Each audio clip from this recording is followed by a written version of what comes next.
L'Assemblée nationale, le nombre des députés.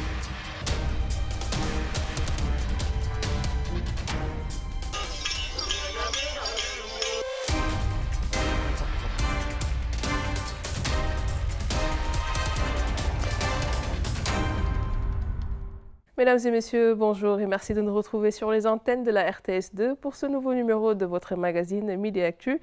C'est parti pour le sommaire du jour. L'Assemblée nationale, le nombre des députés.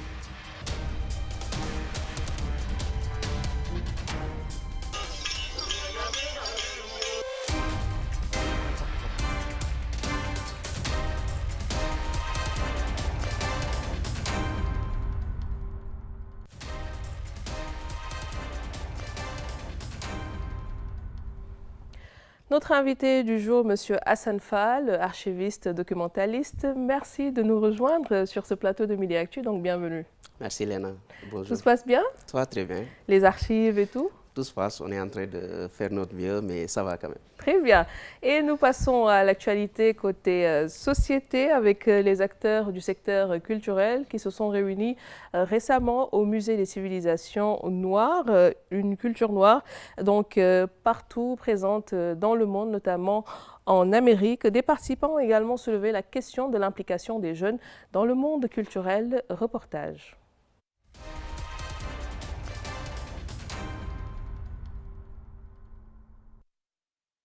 La rencontre a permis aux intellectuels et scientifiques d'échanger sur la genèse et la formation des diasporas africaines.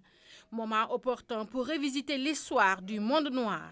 Dans le cas précis du cimetière de New York dont a parlé le professeur Augustin Hall, on s'est rendu compte qu'en Amérique, ce n'était pas seulement le Sud, c'était aussi le Nord et que tout le tissu urbain, entre autres à New York, a été élaboré par des Noirs esclavagisés.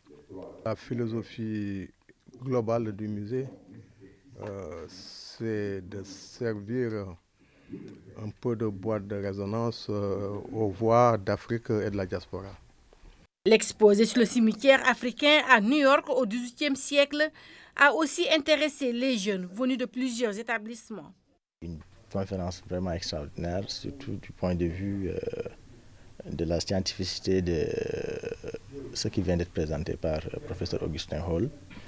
Moi, je m'y retrouve. C'est vraiment une excellente chose que le musée est en train de faire et vraiment, j'aimerais ici porter le message et inviter aussi les musées à trouver des moyens d'associer le département d'anglais de l'UQAD parce que nos étudiants sont intéressés et ils ont un manque criard d'activités scientifiques de ce genre-là. C'est très important pour un musée d'avoir un public jeune. Dans ce monde très global où en fait les flux sont presque à sens unique, il est important à partir de nous-mêmes, à partir de nos réalités, à partir de nos savoirs, de porter un discours pas nécessairement contradictoire, mais un discours qui soit celui de nos intérêts et celui de nos visions. Avec ces conférences mensuelles, le Musée des civilisations noires compte accompagner ses acteurs pour bâtir une vision commune basée sur une meilleure estime de soi.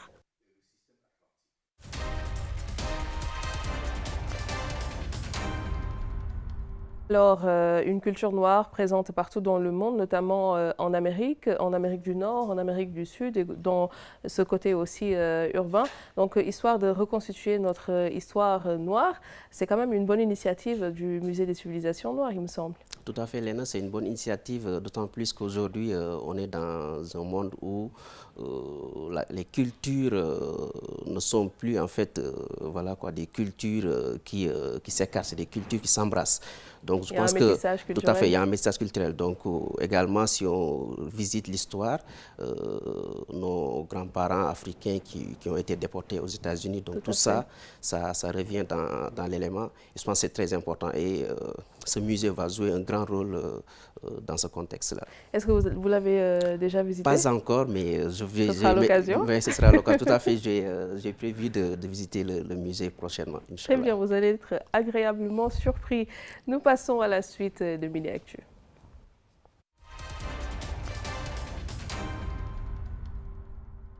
Aujourd'hui, nous parlons d'investissement, notamment pour les entreprises. Comment fonctionne alors le mécanisme d'investissement pour les entreprises? Suivons cette vidéo pour plus de détails. Les entreprises peuvent-elles financer leurs projets? Une entreprise a besoin d'argent pour se développer et en gagner par la suite. Par exemple, elle doit pouvoir acheter du matériel de production. Comment les dirigeants peuvent-ils trouver les financements dont ils ont besoin? Grâce à l'emprunt, qui peut prendre plusieurs formes. Un emprunt bancaire traditionnel, le plus souvent limité au montant apporté par le dirigeant dans sa société. Un prêt d'honneur ou avance remboursable, proposé par exemple par une région ou une institution, souvent à faible taux d'intérêt. Un emprunt obligataire émis par l'entreprise. Une obligation est une somme prêtée à une entreprise par un particulier ou un organisme contre intérêt. Grâce à l'émission d'actions. Lorsque l'entreprise émet des actions, elle vend une fraction de son capital, c'est-à-dire une partie d'elle-même. L'acheteur a deux motivations. Il espère que les résultats de l'entreprise permettront de lui verser des dividendes.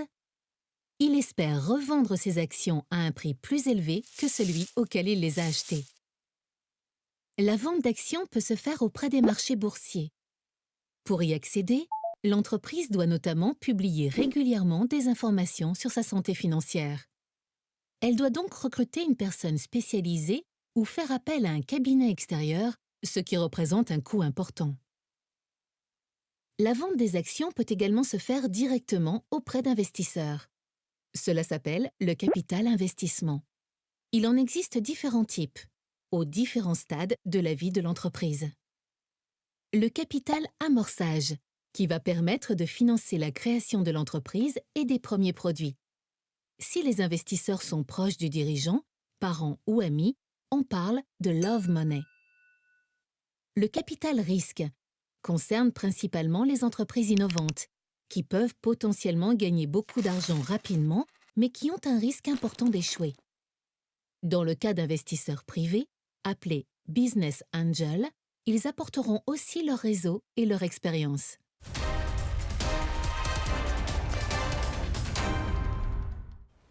Alors, Monsieur Fall, vous êtes archiviste, documentaliste, donc il me semble que parfois aussi dans votre travail, vous avez un peu ce genre de choses à faire, hein, donc prendre tout ce qui est documents, surtout par rapport à la comptabilité, archiver cela, ou est-ce que ce n'est pas tout à fait cela? Tout à fait, on manipule également des documents comptables, des documents financiers. Donc tout ça, c'est des documents que nous manipulons. Mais ce que je retiens de l'élément, c'est qu'en fait, la diversité des modes de financement qui existent.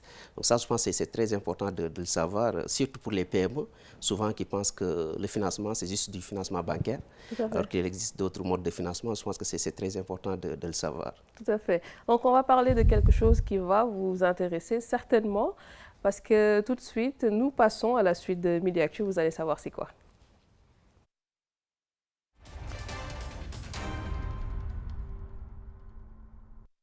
La présidentielle du 24 février prochain, nous revenons aujourd'hui sur les 20 ans de magistère du président Abdou Diouf, donc deuxième président de la République après Léopold Sédar Senghor, suivant cet élément.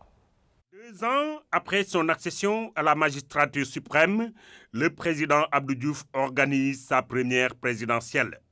Cette élection a la particularité pour lui de terminer le mandat de 5 ans de son prédécesseur et de se présenter devant le peuple sous son propre leadership. Une phase test qu'il remporte devant ses concurrents, Abdoulaye Wade, Mamadou Dia, Oumar Wane et Majmoud Diop avec un score confortable de 83,45%. Même si la succession de Léopold Sédar Senghor s'est déroulée sans heurts, on se rappelle que le nouveau président a manifesté déjà en 1984 sa détermination à lutter contre les féodalités de toutes sortes qui sont des forces d'inertie, de conservatisme et de répression.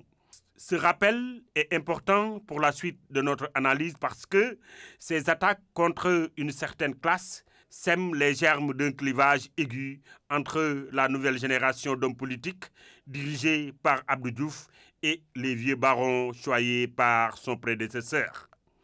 La politique étant le nid des paradoxes, les élections de 1983 à 1995 semblent confirmer la légitimité du président Diouf et du Parti socialiste.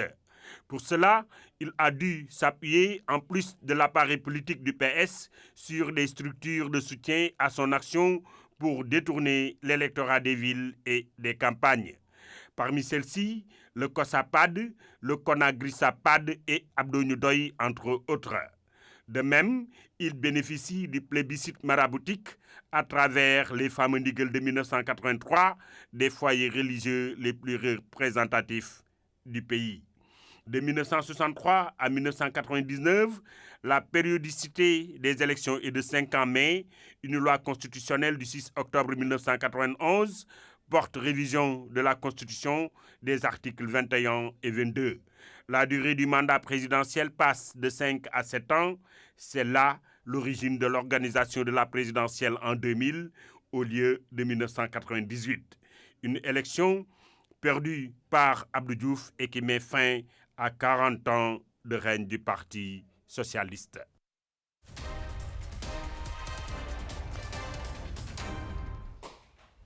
Monsieur Fall, qu'est-ce que ça vous fait de voir ou même de revoir ces images qui datent de 30 ans, au moins pour la plupart? Bon, ces images peuvent se résumer en un mot, c'est les archives.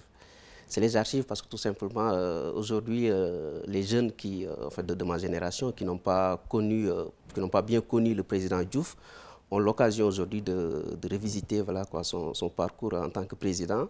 Et ça, il n'y a que les archives qui peuvent nous permettre d'avoir cette vie-là, donc qu'on n'a pas vécu, revisiter l'histoire. Et moi, ce que je retiens personnellement du président Diouf, c'est un homme d'État. C'est un homme d'État, mais ce qui me fascine, c'est qu'en fait, c'est son parcours. Si on voit 26 ans en tant que gouverneur, ça c'est énorme. Aujourd'hui, notre génération, à 26 ans, tu es encore étudiant, ou bien tu es encore, voilà. Et après son mandat de président, il a été président de la francophonie, donc ça a été également quelque chose d'extraordinaire. Donc je pense que c'est un homme d'État. Ce qui résume ce monsieur, c'est juste ça. Tout à fait. Donc c'est justement ce qui va nous permettre de passer à la suite et dernière partie de Midi Actu.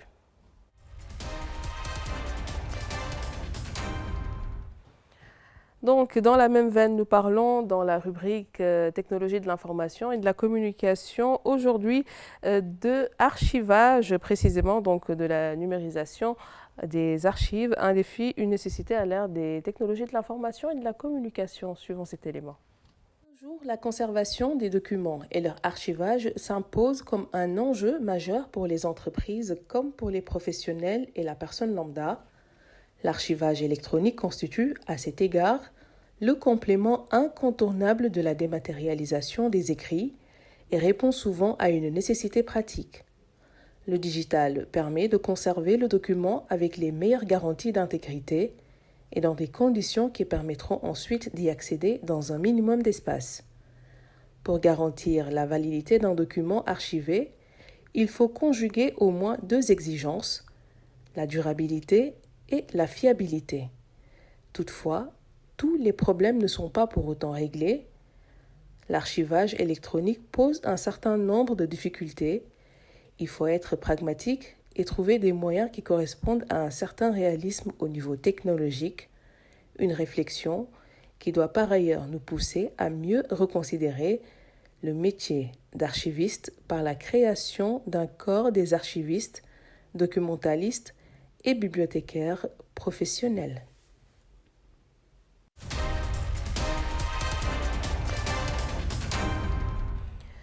Nous avons suivi cet élément consacré à l'archivage dans cette rubrique donc TIC aujourd'hui. On parle beaucoup d'archives, d'archivage et tout. Est-ce qu'on peut vraiment définir ce que ces notions signifient? Si on peut définir l'archivage, on peut dire que l'archivage, c'est des procédés, c'est des méthodes, c'est des techniques, c'est de la science. Donc, qui permet à un archiviste ou bien un professionnel de l'information documentaire d'identifier, de collecter, de traiter et de mettre à disposition des documents, soit d'une entreprise ou bien d'une collectivité donnée. D'accord. Et quelle est l'importance de l'archivage dans ce cas? Donc l'importance de l'archivage, on peut dire que c'est d'abord, en fait, ça nous permet d'avoir des preuves. Aujourd'hui, si on a fait des actes dans le cadre de notre travail ou bien dans un autre cadre, et que les documents sur lesquels on s'est basé pour faire ce traitement-là, on peut revenir sur ces documents pour savoir ce qui a été fait. Donc ça permet de preuve. L'autre aspect est que en fait, les archives servent de mémoire. Aujourd'hui, le passé, on peut revenir dans le passé à partir des archives pour revisiter ce qui a été fait, ce qui a été dit dans le passé. Donc je pense que ce sont les archives qui nous permettent de faire ces choses donc, qui sont très importantes, que ce soit dans une entreprise ou bien dans une collectivité ou bien même pour un pays. D'accord. Donc, Monsieur Fall, parce qu'ici, on va aussi s'intéresser aux archives papier, puisque, bon, on va parler tout à l'heure de digitalisation de ces archives, mais je donne un exemple. Quand on a une bibliothèque ou alors quand on est dans une entreprise et qu'on archive ces documents papier, qu'on les stocke dans une pièce. Bon, à un moment donné, le document il devient vieux, ça peut attirer les bestioles. Donc ça, c'est de un. De deux, donc quand il y a incendie, intempérie ou inondation, on risque de perdre ces archives. Donc est-ce qu'à l'ère des technologies de l'information et de la communication, on ne devrait pas plus s'intéresser à la digitalisation de ces documents? Tout à fait. Quand on parle d'archives papier et numérique, en fait, c'est un tout. C'est vrai qu'il y a des risques pour l'archivage papier, comme vous l'avez souligné. Il y a en fait le risque de perdre des documents par incendie ou inondation ou bien autre catastrophe. Il y a également des risques de perte de documents parce qu'en fait le papier peut se détériorer. Donc ça, c'est des risques. C'est vrai que le numérique apporte beaucoup de solutions pour l'archivage papier. Déjà pour les entreprises, ça leur permet de gagner du temps dans la recherche des documents, mais surtout de l'espace, mais également de gains en termes de ressources, que ce soit des ressources financières ou bien des ressources matérielles. Parce que tout simplement aujourd'hui, si on devrait stocker des documents papier dans une pièce, si on remplace ces documents-là, ou bien si on stocke, si on numérise ces documents et que voilà, quand on a de l'archivage numérique, on n'a plus besoin de place, d'espace pour le consacrer. Donc ça, c'est de l'avantage. Mais ce qu'il faut également comprendre, c'est qu'en fait, que ce soit l'archivage papier, l'archivage numérique, il faut des méthodes, il faut des procédés, il faut vraiment de la connaissance pour pouvoir les faire. Il faut également beaucoup de moyens. Ça également, c'est à souligner. D'accord. Donc, vous avez dit tout de suite que l'archivage numérique permet de gagner du temps et aussi de l'espace par rapport au stockage. Quels sont les secteurs qu'on peut citer aujourd'hui qui pourraient vraiment bénéficier de l'archivage numérique? Parce que si on prend l'exemple de la santé dans les hôpitaux, le fait de pouvoir quand même archiver tous les documents des patients, les profils et tout, dans la recherche de profils de soins à donner aussi aux patients, je pense que ça peut vraiment être très bénéfique. Tout à fait. En fait, je ne dirais pas qu'il y a des secteurs qui doivent numériser ou pas. Je pense que tous les secteurs au Sénégal doivent aller vers le numérique en termes d'archivage. Mais c'est vrai qu'il y a des secteurs prioritaires comme la santé, vous l'avez dit. Moi, je me rappelle quand j'étais à l'hôpital Dantec, je voyais des patients qui faisaient le déplacement, qui venaient des régions pour venir à Dakar juste pour prendre un rendez-vous. Imaginez ça, si on arrivait à numériser, à digitaliser ce procédé-là, les gens pouvaient rester chez eux et voilà, faire une demande de rendez-vous à distance. Donc c'est un gain de temps, c'est un gain en termes de dépenses également. Donc en fait, au niveau de la santé, il y a beaucoup de choses à faire. Aujourd'hui, on parle de e-santé. Voilà, le fait de permettre aux gens même de se faire consulter à distance par des médecins. Donc tout ça, c'est des choses qu'on doit faire au Sénégal. C'est vrai que le ministère de la Santé a un grand projet dans ce sens, qu'il a appelé la santé digitale. Mais je pense qu'on doit accélérer les choses pour arriver à ce niveau. Si on prend également l'exemple des banques, là également, les banques aujourd'hui, ils ont réglé un problème qui est le problème de e-bank. Le fait de pouvoir consulter son compte, pouvoir faire des transactions sans pour autant se déplacer. Donc ça, c'est des choses qu'on a pu avoir aujourd'hui grâce au numérique, grâce au digital. Oui, parce que même si on doit envoyer un document à l'étranger, ça devient beaucoup plus facile avec le digital parce qu'on n'a plus besoin d'envoyer ce document par fax ou par la poste. Hein, parce que tout ça aussi, ça nous fait perdre beaucoup de temps. Donc ça, c'est déjà un exemple. Mais aussi, est-ce qu'on pourrait revenir sur les moyens qui sont utilisés pour digitaliser les documents pour l'archivage? Ok, en fait, pour les moyens, cela dépend de la taille de l'entreprise, mais également des objectifs de l'entreprise. Aujourd'hui, ce qu'il faut comprendre en termes de digitalisation des archives, nous avons deux choses. Nous avons aujourd'hui ce qu'on appelle la gestion électronique des documents, mais également nous avons les systèmes d'archivage électronique. C'est deux termes qui sont différents.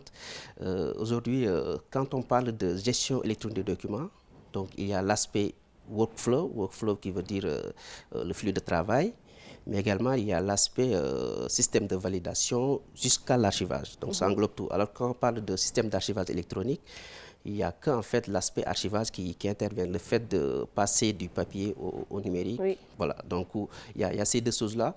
Et en termes de moyens, cela en fait varie selon la solution qu'on adopte. Si on adopte une solution système d'archivage électronique ou bien si on adopte une solution gestion électronique des documents. Aujourd'hui, personnellement, ce que je fais, c'est de la gestion électronique des documents et je sais qu'il il faut beaucoup de moyens pour le faire. D'abord, il y a en fait les outils qu'on doit utiliser. C'est vrai qu'il y a des outils qui sont gratuits, il y a des outils payants, mais tout ça c'est un choix, mais également, comme je l'ai dit, ça dépend des objectifs.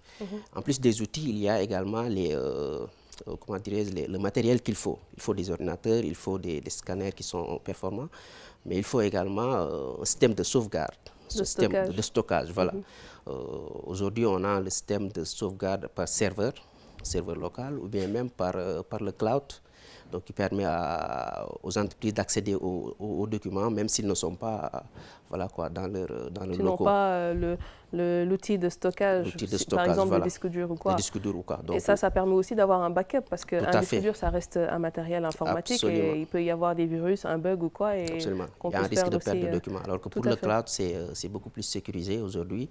Si vous achetez des espaces de stockage dans le cloud, vous pouvez accéder à vos documents en déplacement, ou bien chez soi, de consulter vos documents en ligne. Donc en résumé, ce qu'il faut dire, c'est qu'en fait, il faudra beaucoup de moyens pour faire de l'archivage électronique, ou bien faire de la gestion électronique des documents. Mais en plus de cela, il faut des ressources, des ressources humaines. D'accord. Donc tout à l'heure, hors caméra, vous me parliez un peu d'un projet de digitalisation des fichiers pour les collectivités locales. Est-ce qu'on peut revenir là-dessus pour les téléspectateurs aussi? Tout à fait. Les collectivités locales ont un projet pour numériser les registres au niveau des collectivités locales et permettre aux gens d'avoir accès aux extraits à distance. Les extraits de naissance? Les extraits de naissance, voilà. Donc aujourd'hui, la première phase a été bouclée. Et en fait, l'idée, c'était de numériser les registres, tous les registres, les numériser, et de pouvoir les stocker, mettre en place dans une plateforme. Et dans le futur, les populations pourront, pour demander un extrait, le faire à partir d'une plateforme, et ne pas se déplacer. Aujourd'hui, imaginez quelqu'un qui est à Dakar, mais qui est né à Tamba. Souvent, il est obligé d'aller à Tamba pour faire une demande d'extrait. S'il peut le faire à Dakar, ça devient une chose extraordinaire. Et tout ça, c'est avec le numérique qu'on peut le faire. Et par rapport aux compétences, est-ce qu'il faut une collaboration entre l'archiviste, le documentaliste, et la personne qui est beaucoup plus calée côté technologie, ou alors est-ce qu'il faut former les archivistes documentalistes aux technologies de l'information et de la communication? Qu'est-ce qu'il faut faire concrètement? Ce qu'il faut faire, je pense que les deux solutions se valent. Mais en fait, je vais devoir dire qu'en fait, ce qu'il ne faut pas faire, c'est de dissocier ces deux-là. De dire que l'archiviste, il peut faire tout, on lui confie tout, ou bien, en fait, c'est possible si l'archiviste a les compétences en informatique, ou bien de dire que l'informaticien, il peut faire la digitalisation des archives. Donc, en fait, pourquoi? Parce qu'en fait, si vous le faites, dites-vous que, en fait, c'est sûr que demain, vous allez avoir un problème et vous risquez de revenir à zéro, pour refaire tout le travail. Mais ce qu'il faut, c'est en fait une collaboration une nette collaboration entre les archivistes et les informaticiens. Aujourd'hui, dans tous les domaines, on ne peut pas faire de la digitalisation sans pour autant faire de la collaboration. Parce qu'en fait, c'est des choses qui s'embrassent. Et que l'archiviste, souvent, on a des archivistes qui ont des compétences en informatique, qui peuvent faire tout le travail de digitalisation. Mais si l'archiviste a des limites en termes d'informatique, il peut bel et bien demander une collaboration au niveau du système d'information pour pouvoir mettre en place un système de numérisation ou bien un système de gestion électronique des documents. Très bien. Merci beaucoup, donc, Monsieur Fall. Merci à vous. Voilà, il était l'invité aujourd'hui dans Mediactu, Monsieur Hassan Fall, archiviste, documentaliste. Et c'est la fin de ce numéro de votre magazine. Nous revenons demain à partir de 12h sur cette même chaîne, la RTS2, visible sur le bouquet Canal+, la chaîne 215 et le bouquet TNT, la chaîne 5. On se quitte comme à chaque fois avec la météo du jour. Au revoir.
Nationale, le nombre des députés.